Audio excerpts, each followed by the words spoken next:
Welcome back to the channel. If you're ready to actually build a positive mental attitude this week, you're in the right place.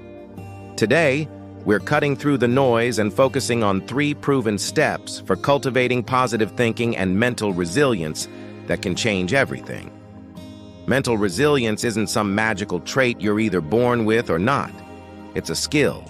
It's a muscle that you can train, strengthen, and rely on when life gets tough. Think of it as your personal superpower for navigating the ups and downs of life. If you're new here, hi, I'm so glad you found us. Be sure to subscribe for more practical guides on self-improvement. Now let's stop wasting time. Here is the real secret to building an unstoppable positive attitude, starting right now.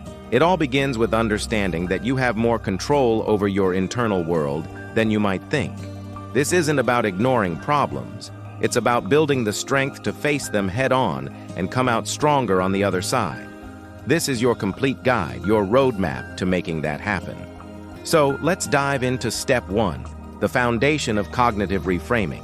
This sounds complex, but it's incredibly simple in practice. Cognitive reframing is the art of changing the way you look at a situation and therefore changing the way you feel about it. It's about shifting your perspective. When you face a setback, your initial thought might be, "This is a disaster. I've failed." That's a natural reaction, but cognitive reframing asks you to challenge that thought. Instead of, "I've failed," what if you asked, "What can I learn from this?" Instead of, "This is impossible," what if you tried, "This is challenging. So what's the first small step I can take?" This isn't about lying to yourself or pretending everything is perfect. It's about finding a more constructive and empowering narrative. Let's try a real-world example. Imagine you get some critical feedback at work. Your gut reaction might be defensiveness or feeling down. The old frame is, "My boss thinks I'm bad at my job." The new reframed perspective could be, "This feedback is a gift. It's showing me exactly where I can grow and become more valuable." See the difference? One frame leads to stagnation and stress. The other leads to growth and action. To make this a habit, start by just noticing your negative thoughts. Don't judge them, just observe them. Then consciously ask yourself, "Is there another way to look at this?" Write it down. Over time, this practice rewires your brain to seek out the opportunity in adversity automatically. Now, let's move on to step 2. Building emotional endurance through a daily habit. Mental resilience isn't just about what you think. It's also about how you manage your emotional energy.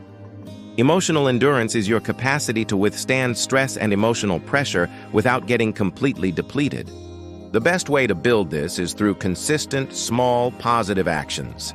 I call this stacking the wins. Your daily habit could be anything that gives you a sense of control and accomplishment. This might be a 5-minute morning meditation, a short walk at lunchtime, writing down 3 things you're grateful for before bed, or even just making your bed every single morning. The specific action is less important than the consistency. Why does this work? Because every time you complete this small, intentional act, you send a signal to your brain that says, "I am in control. I can follow through. I am capable." These small daily deposits into your emotional bank account build up over time. So when a big, stressful withdrawal comes along, like a major life challenge, you have a reserve of emotional strength to draw from. You're not starting from zero. Your task is to pick one small, ridiculously easy habit that you can commit to for the next 30 days. Don't overthink it. Just pick one and start today. This consistency builds the emotional muscle you need to endure life's tougher moments. This brings us to our final and perhaps most overlooked step, step 3, mastering the art of recovery and rest. So many of us are great at pushing hard, but we're terrible at pulling back. We think resilience means grinding 24/7, never showing weakness, and just powering through exhaustion. That's a recipe for burnout, not resilience. True mental strength includes knowing when and how to recharge. Recovery isn't a luxury, it's a critical part of the process. Think of it like an athlete. An athlete doesn't just train relentlessly, they have a meticulous recovery plan. They sleep, they stretch, they focus on nutrition, your mental recovery is just as important. What does this look like in practice? It means scheduling downtime into your week just like you would a meeting. This could be time for a hobby, reading a book for fun, spending quality time with loved ones without distractions, or simply doing nothing at all. It also means protecting your sleep. Sleep is the ultimate mental reset button. When you're sleep deprived, your emotional regulation plummets, and every small problem feels like a catastrophe. Prioritizing 7 to 8 hours of quality sleep is one of the most powerful things you can do for your mental resilience. So, learn to listen to your body and mind. When you feel drained, don't see it as a failure. See it as a signal.